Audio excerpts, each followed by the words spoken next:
Very very good morning to all of you. आज की class में हम लोग कंफर्म करेंगे थॉमस हार्डी की एक बहुत ही फेमस नावल है जिसका नेम है far from the madding crowd.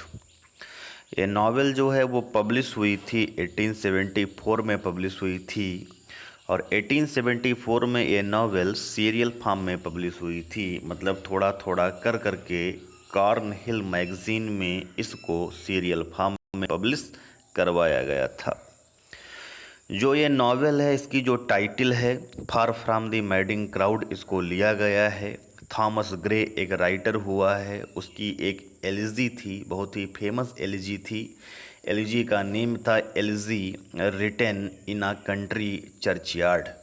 तो थॉमस ग्रे की जो ये एलिजी होती है, इस एलिजी में एक लाइन आई हुई होती है far from the madding crowd. Thomas Hardy ने अपने इस नावल की जो टाइटल है वो थॉमस ग्रे की उसी elegy written in a country churchyard में आई हुई जो लाइन होती है far from the madding crowd, वहीं से थॉमस हार्डी ने अपने इस नावल की टाइटल को डिराइव किया है, लिया है। इस नावल की जो थीम है, थीम इस नावल की लव भी है, थीम इस नावल की ऑनर भी है और थीम इस नावल की बिट्रेयल भी है। ये तो इस नावल की थीम्स होती हैं। ये जो नावल है यहाँ पर सेंट्रल कैरेक्टर जो होती है उसका नेम बाथशेबा एबरडीन होता है। ये नावल जो है वो बाथशेबा एबरडीन की लाइफ को डील कर रही है। ये नावल जो है वो बाथशेबा एबरडीन का जो रिलेशन है उसके नेबर्स के साथ में, बोल्डवुड है उसका नेबर है, सैफर्ड गैब्रियल ओक है, एक सोल्जर होता है सर्जेंट ट्रॉय। तो ये नेबर्स जो होते हैं इनके साथ में बाथशेबा एबरडीन की जो लाइफ है, जो रिलेशनशिप है, उसको ये नावल जो है वो हाईलाइट कर रही है। नेक्स्ट इम्पॉर्टेंट पॉइंट ये है कि ये थॉमस हार्डी की फर्स्ट नावल होती है जो वेसेक्स में बेस्ड होती है, वेसेक्स की सेटिंग की होती है। मैंने आपको बताया था कि थॉमस हार्डी ने इंग्लैंड का जो साउथ वेस्ट पार्ट है उसको वेसेक्स नाम दिया है और इंग्लैंड के साउथ वेस्ट पार्ट में उन्होंने अपने बहुत सारी नावल्स की सेटिंग रखी है। तो ये novel far from the madding crowd first novel होती है थॉमस हार्डी की, जिसकी जो सेटिंग होती है वो वेसेक्स होती है, मतलब इंग्लैंड का साउथ वेस्ट पार्ट होता है। इसके साथ ही साथ थॉमस हार्डी की ये फर्स्ट सक्सेसफुल नावल भी होती है। तो ये कुछ बेसिक पॉइंट्स थे इस novel far from the madding crowd को लेकर के, जिनको हमने कंफर्म कर लिया है। अब इस नावल का जो सेंट्रल प्लॉट है उसको हम कंफर्म करेंगे, जो कैरेक्टर्स इम्पॉर्टेंट हैं उनके थ्रू इस नावल को अंडरस्टैंड हम लोग करेंगे। तो चलिए इस नावल का जो एनालिसिस है उसको हम स्टार्ट करते हैं। देखिएगा, एक किसान है जिसका नेम गैब्रियल ओक है। गैब्रियल ओक जो है वो एक शेफर्ड होता है, एक गडरिया होता है। इसका अपना एक सीप फार्म होता है। इसने अपने जीवन की सारी कमाई उस सीप फार्म में लगा रखी है। इसने अपने जीवन की सारी पूंजी भेड़ों को खरीद करके उनको एक फार्म में रख करके उनका पालन करने में लगा रखा है। गैब्रियल ओक जो होता है, एक दिन की बात होती है, ये अपने खेत की तरफ से लौट रहा होता है। गैब्रियल ओक को रास्ते में एक घोड़ा गाड़ी दिखाई पड़ती है।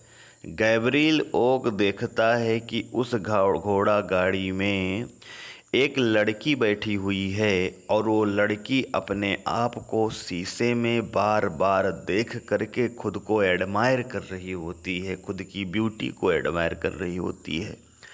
उस लड़की को लग रहा होता है कि उसे कोई देख नहीं रहा है, इसीलिए शीशे में बार बार खुद को देख करके वो खुद को एडमायर कर रही होती है।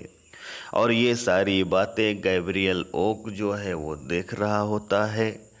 अचानक उस लड़की की नज़रें गैब्रियल ओक से मिलती हैं और वो लड़की शर्मा जाती है, क्योंकि वो शीशे में खुद को देख करके खुद की ब्यूटी को एडमायर कर रहा था। वो लड़की जो है वो कोई दूसरी लड़की नहीं, वो लड़की इस नावल की सेंट्रल कैरेक्टर है, इस नावल की हीरोइन है और इसका नाम है बाथशेबा एवर्डीन नाम है। गैब्रियल ओक जो है जब वो बाथशेबा एवर्डीन को देखता है तो गैब्रियल ओक जो है वो उसकी ब्यूटी की तरफ, बाथशेबा एवर्डीन की ब्यूटी की तरफ खिंचा चला जाता है, उसकी सुंदरता की तरफ अट्रैक्ट हो जाता है बाथशेबा एवर्डीन की। होता क्या है, गैब्रियल ओक जो है वो अपने फार्म हाउस में लौट करके आता है। रात का समय होता है, गैब्रियल ओक लेटा हुआ होता है।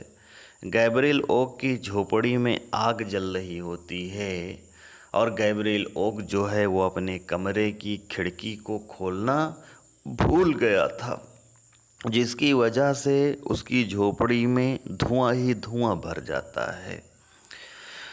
एक लड़की आती है, गैब्रियल ओक को जगाती है और गैब्रियल ओक से कहती है कि तुम अपने कमरे की खिड़कियों को खोलना भूल गए हो, जिसकी वजह से तुम्हारे पूरे कमरे में धुआं भरा हुआ है, सफोकेशन से तुम्हारी जान जा सकती थी।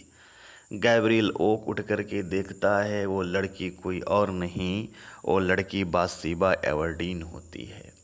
अब तो गैब्रियल ओक की खुशी का ठिकाना नहीं रहा।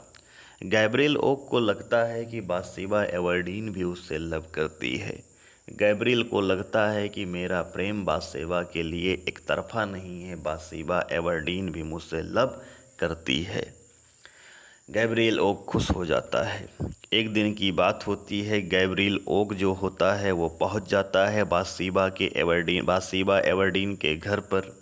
बाथशेबा एवर्डीन की जो आंट हैं, जिनका नेम मिसेस हर्स्ट होता है, HURST, मिसेस हर्स्ट, उनसे गैब्रियल ओक मिलता है। बाथशेबा उस समय घर पर नहीं होती है।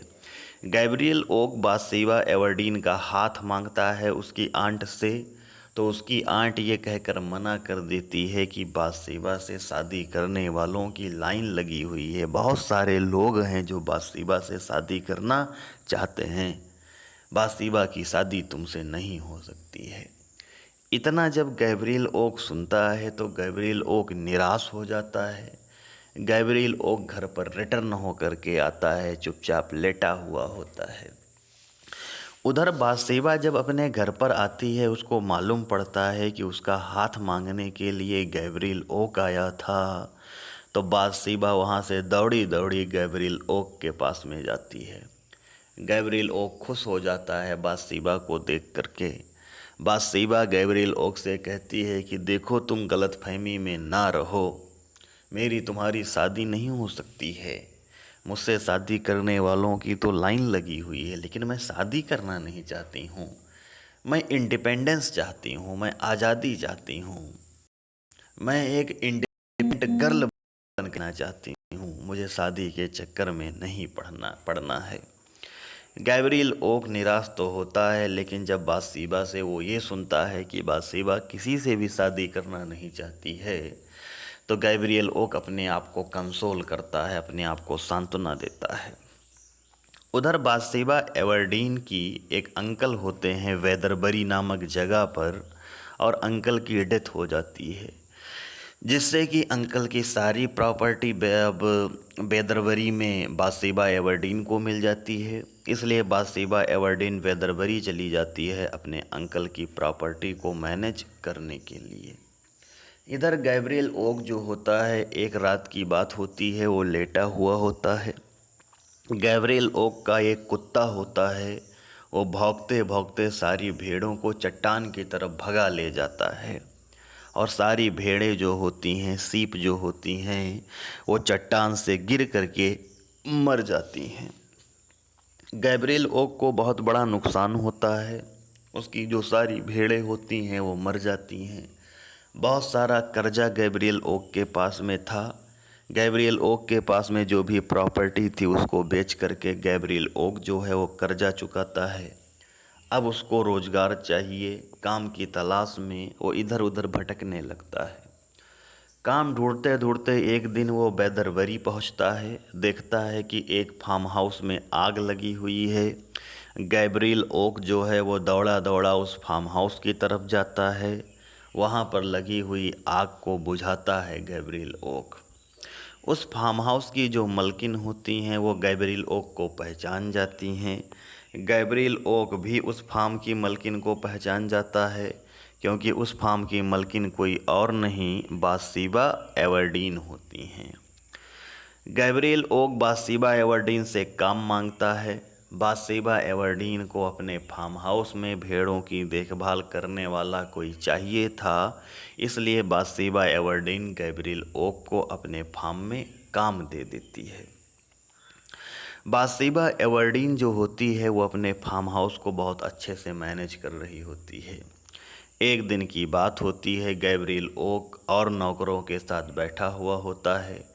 तो नौकर जो हैं वो एक लड़की के बारे में बात कर रहे हैं, और लड़की फैनी रॉबिन होती है जो कि बाथशेबा एवरडीन की सर्वेंट होती है। सब नौकर आपस में बात कर रहे हैं कि फैनी रॉबिन जो है वो सर्जेंट ट्रॉय के साथ में, जो कि एक सोल्जर है, फैनी रॉबिन भाग गई है, इलोपमेंट कर गई है, ऐसी बातें कर रहे होते हैं। अगले दिन की बात होती है, गैब्रियल ओक मार्केट से लौट रहा होता है तो गैब्रियल ओक को एक लड़की मिलती है, और वो लड़की गैब्रियल ओक से हेल्प चाहती है। गैब्रियल ओक उसको कुछ पैसे दे देता है। वो लड़की बोलती है कि मैं एक सोल्जर से शादी करने जा रही हूँ। वो लड़की कोई और नहीं, वो लड़की फैनी रॉबिन ही होती है। फैनी रॉबिन सर्जेंट ट्रॉय से शादी करने के लिए कहती है। सर्जेंट ट्रॉय कहता है ठीक है, शादी कर लिया जाएगा। फैनी कहती है कि तुमने मुझसे शादी करने का प्रॉमिस किया है। सर्जेंट कहता है कि मुझे याद है, मैं तुमसे शादी कर लूँगा, लेट द टाइम कम, समय तो पहले आने दो। अब क्या होता है कि बाथशेबा एवरडीन एक दिन मार्केट टाउन गई होती है अपने सर्वेंट लिडी के साथ में। लिडी जो है वो बाथशेबा की सर्वेंट है, उसके साथ में वो मार्केट टाउन बाथशेबा गई हुई होती है। बाथशेबा ब्यूटीफुल बहुत ज़्यादा होती है। जब वो मार्केट टाउन में पहुंचती है तो सारे मर्द जो होते हैं मार्केट टाउन में वो बाथशेबा को घूर रहे होते हैं, लेकिन उन पुरुषों के बीच में एक पुरुष है जिसका नेम बोल्डवुड है। ये मिडिल एज का पर्सन है। ये बाथशेबा की तरफ बिल्कुल भी देख नहीं रहा होता है। बाथशेबा एवरडीन जो है उसको ये बात अच्छी नहीं लगती है। उसका प्राइड जो होता है वो हर्ट होता है, और बाथशेबा सोचती है कि बोल्डवुड मेरी तरफ क्यों नहीं देख रहा था। वैलेंटाइन का समय आने वाला है। बाथशेबा अपनी सर्वेंट लेडी के साथ मिल करके बोल्डवुड के ऊपर एक प्रैंक करना चाहती है। बाथशेबा एक लेटर लिखती है, उस पर लिखा रहता है मैरी मी, और वो लेटर जो है वो बोल्डवुड को पहुंचा देती है। बोल्डवुड उस लेटर को देखता है। आज तक बोल्डवुड को किसी ने प्रपोज नहीं किया, फिर उसको ऐसा लेटर मिलता है जिस पर लिखा हुआ है मैरी मी। बोल्डवुड जो होता है वो पगला सा जाता है, दौड़ रहा होता है, दौड़ा दिल ओक के पास में जाता है। उससे कहता है कि ज़रा इस राइटिंग को पहचानो, मैरी मी, ये राइटिंग किसकी है। गैब्रियल ओक ने राइटिंग तो पहचान दी, लेकिन गैब्रियल बहुत बड़ा लगा है, क्योंकि वो राइटिंग बाथशेबा एवरडीन की है। गैब्रियल सोचने लगता है कि मैंने इससे शादी के लिए जब भी कहा इसने रिजेक्ट किया, फिर ये प्रपोज कर रही है, बोल्डवुड को प्रपोज कर रही है। बोल्डवुड जो होता है अगले दिन मार्केट टाउन में जब बाथशेबा आती है तो उसको घूर घूर करके देख रहा होता है। हद तो तब हुई जब बोल्डवुड सीधे पहुंच जाता है बाथशेबा से शादी करने के लिए।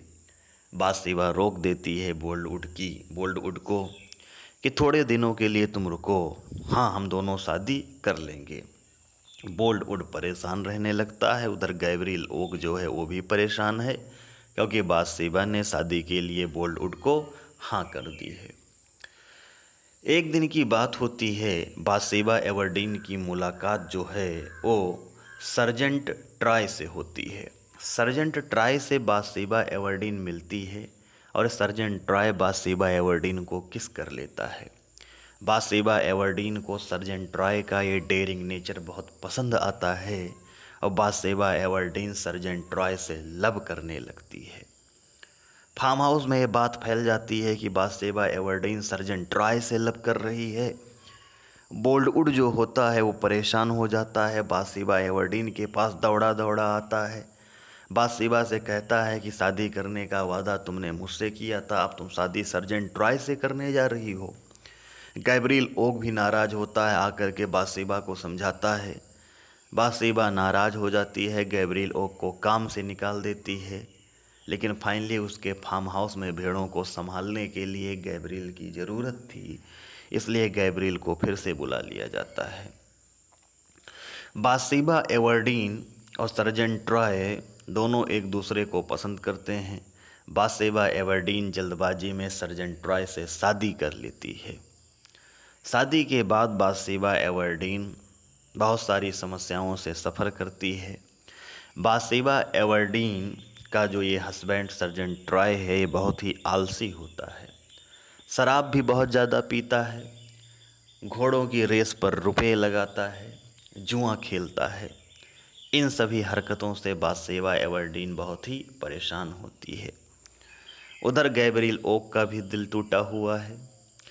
एक दिन की बात होती है, मौसम ख़राब होता है। गैब्रियल ओक जो है वो सर्जेंट ट्रॉय से गैब्रियल ओक कहता है कि देखो मौसम बहुत ज़्यादा ख़राब है, तूफ़ान आने वाला है, हमें तूफ़ान से इस फार्म हाउस को बचाने के लिए कुछ कोशिशें करनी चाहिए।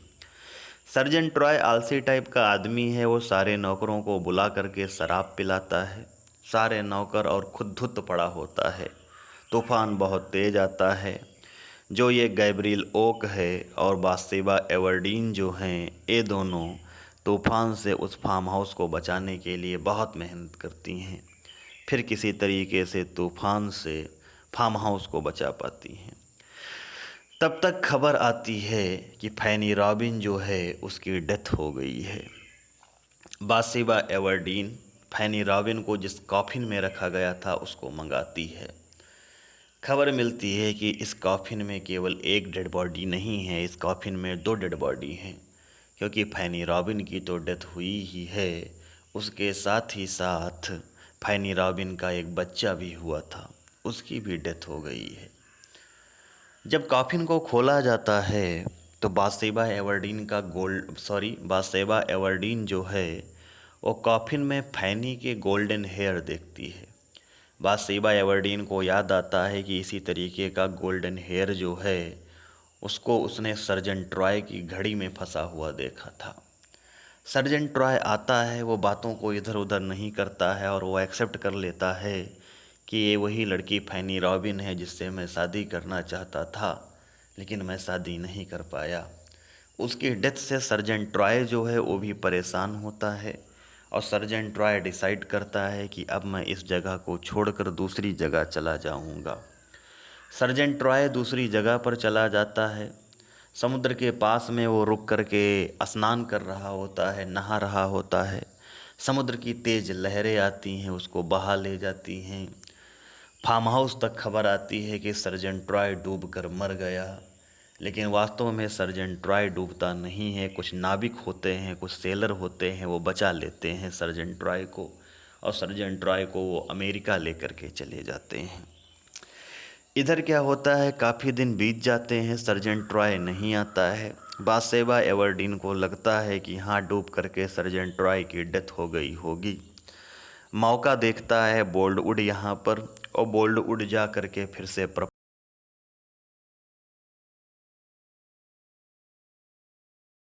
कर एवर्डीन को। बातशेबा एवर्डीन जो है वो बोल्डवुड का प्रपोजल जो है शादी के लिए, उसको बातशेबा एवर्डीन एक्सेप्ट कर लेती है। परेशान गैब्रियल ओक एक बार फिर से होता है, क्योंकि बातशेबा एवर्डीन जो है वो अब बोल्डवुड से शादी करने जा रही है। तब तक की बात होती है कि बोल्डवुड और बातशेबा एवर्डीन एक दूसरे को अंगूठी पहनाने वाले होते हैं। तब तक सर्जेंट ट्रॉय आ जाता है। सर्जेंट ट्रॉय बातशेबा एवर्डीन को लेने के लिए आया है। बातशेबा एवर्डीन जब सर्जेंट ट्रॉय को देखती है वो रुक जाती है। बोल्डवुड कहता है कि लो आ गया तुम्हारा हस्बैंड, तुम्हें जाना है तो अपने हस्बैंड के साथ चली जाओ। सर्जेंट ट्रॉय जो होता है वो गुस्सा जाता है, बातशेबा एवर्डीन का हाथ पकड़ करके उसको घसीटते हुए लेकर के चलता है। बोल्डवुड जो होता है उसको गुस्सा आ जाता है, वो रिवॉल्वर निकालता है, सर्जेंट ट्रॉय को शूट कर देता है। सर्जन ट्राय की ऑन द स्पॉट डेथ हो जाती है। बोल्डवुड को पुलिस पकड़ लेती है, उसको अरेस्ट कर लिया जाता है। गैब्रियल ओक जो है वो सोचता है इस फार्म हाउस में उसकी कोई ज़रूरत नहीं है। वो अपना सामान पैक कर रहा होता है अपने घर वापस रिटर्न हो जाने के लिए। तब तक बाथशेबा एवर्डीन आती है। गैब्रियल ओक से कहती है तुम कहाँ जा रहे हो। गैब्रियल ओक बोलता है कि अब मेरी इस फार्म हाउस में कोई ज़रूरत नहीं है, मुझे जाना चाहिए। बाथशेबा कहती है कि मैं इंतज़ार कर रही हूँ कि एक बार तुम मुझसे फिर कब से कब पूछोगे कि हाँ मैं तुमसे शादी करना चाहती हूँ या नहीं। तुम मुझे शादी के लिए फिर कब प्रपोज़ करोगे। गैब्रियल ओक ये सुनता है, उसकी खुशी का ठिकाना नहीं रहता है। गैब्रियल ओक जो है वो शादी के लिए फिर से प्रपोज करता है बाथशेबा एवर्डीन को। बाथशेबा एवर्डीन और गैब्रियल ओक दोनों साधारण तरीके से शादी कर लेते हैं और यहीं पर इस नावल का एंड होता है। तो इस तरीके से इसे आप लोग अच्छे से कंफर्म कर लीजिएगा। इस वीडियो में इतना ही। Thank you very much to all of you.